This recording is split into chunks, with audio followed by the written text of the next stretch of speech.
Tout d'abord, la presse écrite concerne l'ensemble des médias édités sur des supports papier, donc des journaux, des quotidiens ou des magazines par exemple. Et historiquement, Gutenberg est le père de la presse grâce à son invention en 1450 de l'imprimerie, qui permet d'imprimer plus rapidement et en masse. À partir de ce moment-là, la lecture et les journaux se popularisent et deviennent un réel vecteur de l'information et de culture.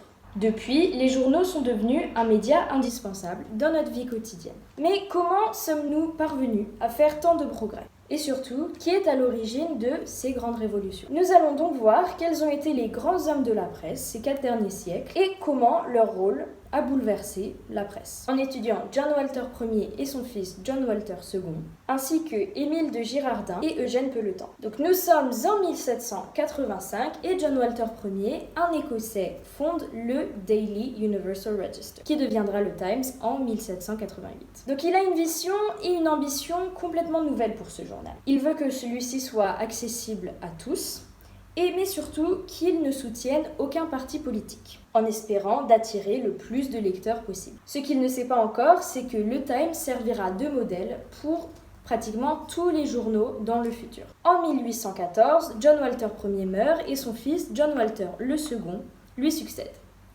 Donc c'est lui qui décide d'adopter l'encre d'imprimerie pour faciliter les impressions, et face à la mécanisation de la presse, qui cause pas mal de grèves, il décide également de relever le salaire de ses employés et de désigner des rédacteurs en chef. Le Times est également le premier journal à avoir instauré des reporters de guerre, lors de la guerre de Crimée en 1854. Le Times, façonné par les John Walter, père et fils, a donc servi de modèle pour les autres journaux, étant le premier journal complètement indépendant et défiant toutes les autorités supérieures. Du côté des Français, Émile de Girardin révolutionne la presse française en inventant différents types de journaux. En 1828, il invente la revue de presse grâce à son hebdomadaire Le Voleur. Puis, il invente également la presse féminine, avec son journal La Mode, pour essayer d'agrandir son audience. Ensuite, il met en place La Presse, un fleuron, en 1836, et c'est également le père du roman feuilleton qu'il a inventé en 1840.